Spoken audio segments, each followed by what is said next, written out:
Pengaruh letak geografis Indonesia sebagai negara maritim terdapat pada tema 1, subtema 3. Adapun tujuan pembelajarannya adalah siswa dapat mengidentifikasi pengaruh kondisi geografis bangsa Indonesia sebagai negara maritim terhadap kondisi ekonomi, sosial, budaya, dan transportasi. Pernahkah kalian ke Pelabuhan Merak yang ada di kota Cilegon, Banten? Jika pernah, kalian pasti suka melihat kapal-kapal besar yang akan berlayar ke Bakahuni, Lampung. Dahulu kala, nenek moyang kita adalah seorang pelaut loh. Transportasi paling sering digunakan untuk menyeberangi pulau adalah kapal laut, karena Indonesia sebagian besar wilayahnya adalah lautan yang disebut negara maritim. Negara maritim adalah negara yang memiliki perairan yang luas.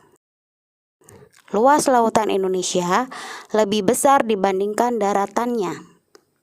Luas lautan Indonesia adalah 3,2 juta kilometer persegi, sementara daratannya seluas 1,9 juta kilometer persegi. Masya Allah, luas sekali ya. Karena kondisi geografis itulah, negara maritim juga berpengaruh pada berbagai aspek. 1. Ekonomi masyarakat. 2. Sosial masyarakat. 3. Budaya masyarakat. Dan 4. Transportasi masyarakat. Apa ya pengaruh kondisi geografis Indonesia sebagai negara maritim terhadap kehidupan ekonomi masyarakat?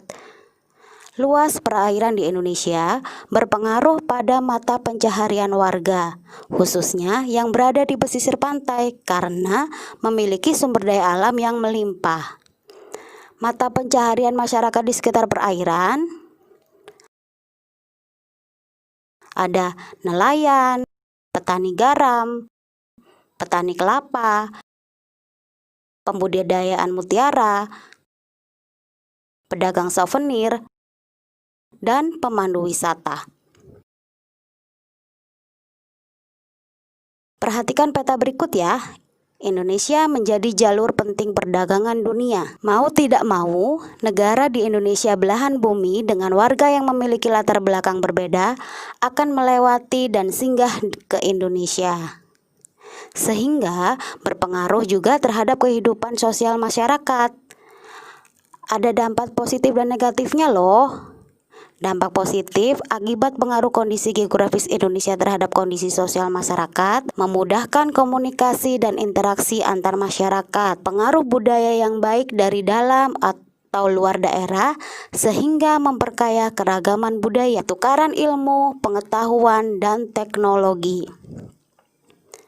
Dampak negatif, hilangnya budaya asli karena masuknya budaya luar. Munculnya budaya-budaya baru yang belum tentu sesuai dengan budaya setempat. Selanjutnya, pengaruh kondisi geografis Indonesia sebagai negara maritim terhadap kehidupan budaya masyarakat. Indonesia terdiri dari 13.000 pulau tersebar dari Sabang sampai Merauke.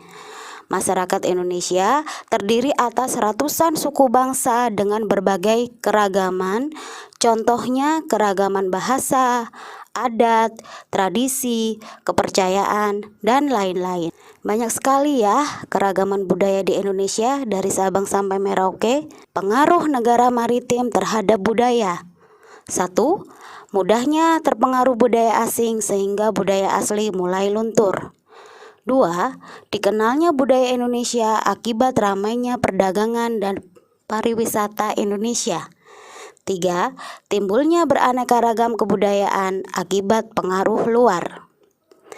Yang terakhir, pengaruh kondisi geografis Indonesia sebagai negara maritim terhadap transportasi masyarakat. Dibangun banyak sarana penunjang transportasi seperti bandara, pelabuhan, stasiun, dan lain-lain. Terdapat beragam moda transportasi baik darat, laut, dan udara. Kemajuan masih terpusat di daerah tertentu saja karena kendala transportasi. Harga barang kebutuhan di suatu pulau berbeda dengan harga di pulau lainnya. Masya Allah, semakin kita tahu potensi Indonesia, semakin kita bangga ya. Semoga keragaman ini tidak menjadikan kita bercerai-berai, namun semakin membuat kita bersatu karena satu dengan lainnya saling melengkapi. Seperti firman Allah Subhanahu wa taala yang terdapat pada Quran surat Al-Hujurat ayat 13 yang artinya, "Wahai manusia, sesungguhnya aku menciptakan kamu dari seorang laki-laki dan seorang perempuan dan menjadikan kamu berbangsa-bangsa dan bersuku-suku supaya kamu saling kenal mengenal. Sesungguhnya Allah Maha mengetahui lagi Maha mengenal."